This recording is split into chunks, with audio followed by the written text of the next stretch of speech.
এই দরুদ শরীফটা পাঠ করলে শুধুমাত্র যে আমাকে স্বপ্নযোগে দেখবে তাই না, তার আরও কিছু পুরস্কার আছে। 1 নম্বর হচ্ছে এই দরুদ পড়লে বেশি বেশি নবীজিকে স্বপ্নযোগে দেখা যাবে। আর যে ব্যক্তি নবীজিকে স্বপ্নযোগে দেখবে, রাসূলুল্লাহ সাল্লাল্লাহু আলাইহি ওয়াসাল্লামকে, সে ব্যক্তি হাসরের ময়দানে রাসূলুল্লাহ সাল্লাল্লাহু আলাইহি ওয়াসাল্লামের সবথেকে নিকটে থাকবে। নবীজি বলেন, আর যে ব্যক্তি আমার সবথেকে নিকটে থাকবে তাকে হাউজে কাউসারের একটা কার্ড দেওয়া হবে। সুবহানাল্লাহ বিহামদি। আল্লাহর নবী বলেন, আর যে ব্যক্তি হাউজে কাউসারের কার্ড পাবে, আমি বিশ্ব নবী মুহাম্মদুর রাসূলুল্লাহ সাল্লাল্লাহু আলাইহি ওয়াসাল্লাম নিজ হাতে তাকে হাউজে কাউসারের পানি পান করিয়ে দিব। হাউজে কাউসারের পানি কত দামি জিনিস! হাসরের ময়দানে একজন মানুষ কমপক্ষে 50,000 বছর দাঁড়িয়ে থাকবে, রৌদ্র আর রৌদ্র কোনো ছায়া থাকবে না। সেই দিন মানুষের জীবন বের হয়ে যাওয়ার উপক্রম হবে। ওই দিন যে ব্যক্তি 1 ঢোক পানি পান করতে পারবে, নবী আলাইহিস সালাতু ওয়াস সালাম হাদিসের মধ্যে বলেছেন, সে জান্নাতে প্রবেশ করার আগ পর্যন্ত আর কখনো পিপাসার্ত হবে না। তো আমাদের মনে চায় না ভাই যে রসুলকে স্বপ্ন দেখি এবং নবী আলাইহিস সালাতু ওয়াস সালামের হাতে হাউজে কাউসারের পানি পান করি।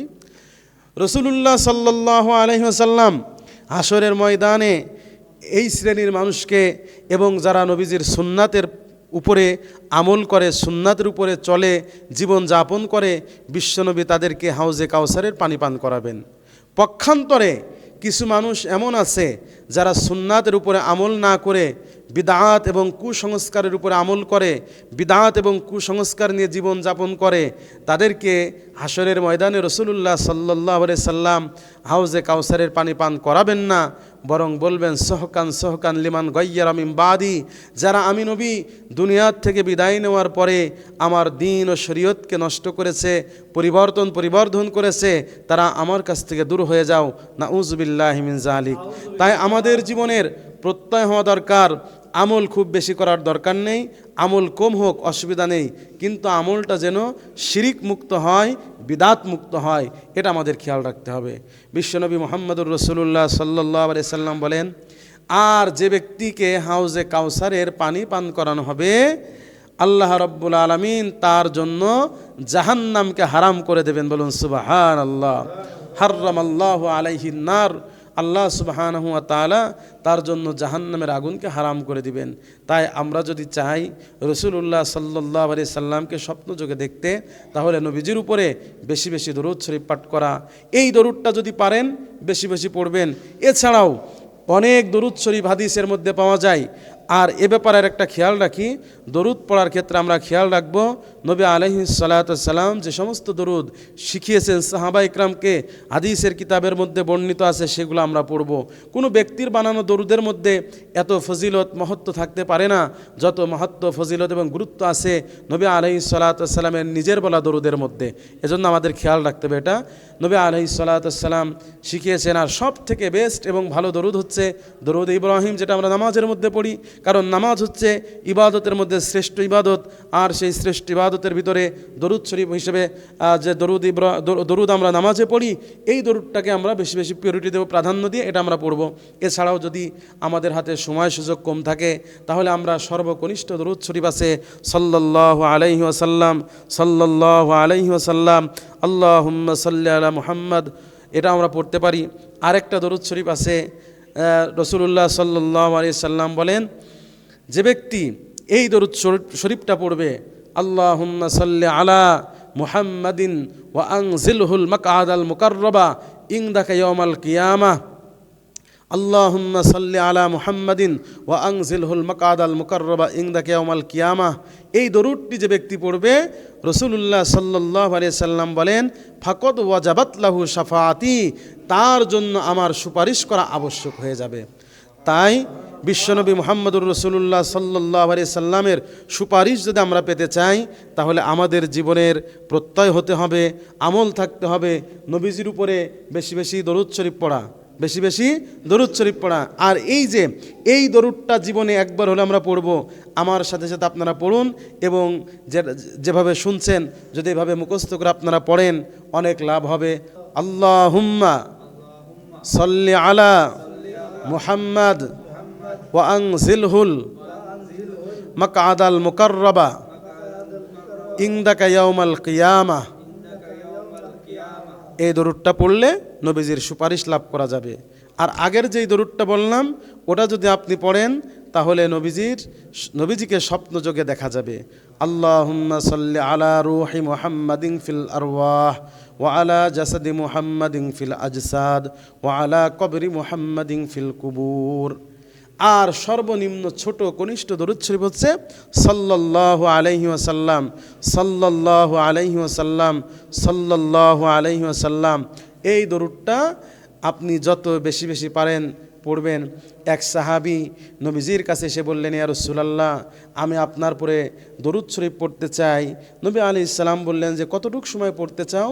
তিনি বললেন, ইয়া রাসূলুল্লাহ সাল্লাল্লাহু আলাইহি সাল্লাম, আমার যত ইবাদত ফরজ ওয়াজিব ইবাদত আছে সেগুলা বাদ দিয়ে যে সময় থাকে এই সময়ের 3 ভাগের 1 ভাগ আমি দরুদ পড়তে চাই।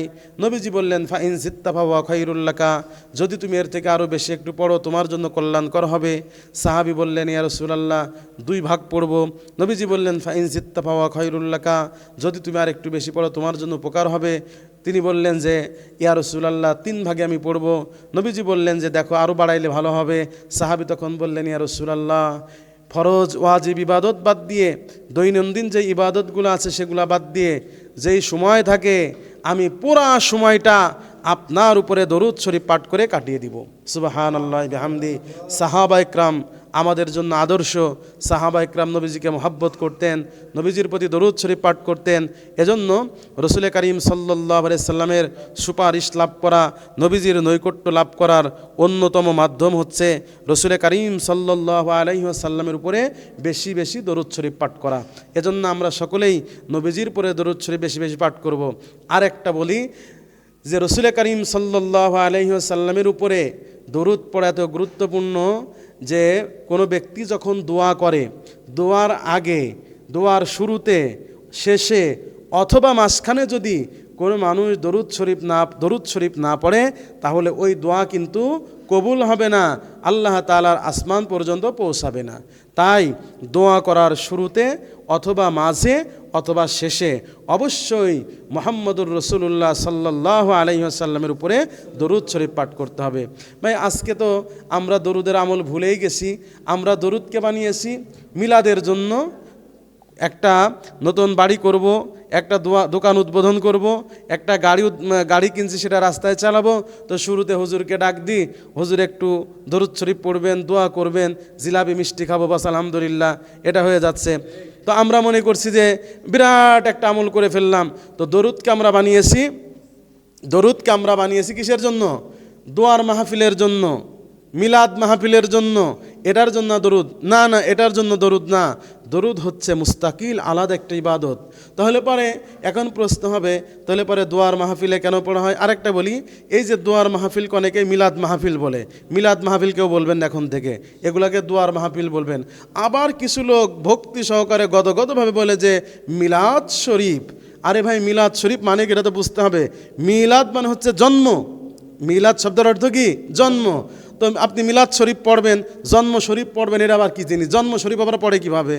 আর দোকানের আবার জন্ম হয় কেমনে করে? বাড়ির আবার জন্ম হয় কেমনে করে? এটা তো না, এটা হচ্ছে দোয়ার মাহফিল। কি বলবো এখন থেকে আমরা? এটা দোয়ার মাহফিল বলবো, মিলাদ মাহফিল না, দোয়ার মাহফিল। তো দোয়ার মাহফিলের মধ্যে দরুদ এজন্য পড়া হয় যাতে করে দোয়া কবুল হয়, এজন্য। তাছাড়া এটা এমন মনে করার কারণ নেই যে মনে হয় এই দোয়ার মাহফিলগুলাতেই দরুদ শরীফ পড়তে হয়, দরুদ শরীফ শুধু দোয়ার মাহফিলে পড়তে হয়, এই টেন্ডেন্সিটা আমাদের মাথা থেকে ফেলে দিতে হবে। এটা নয়, বরং দরুদ একটি মুস্তাকিল ইবাদত, আলাদা একটি ইবাদত, এটা মনে করে আমাদের আমল করতে হবে।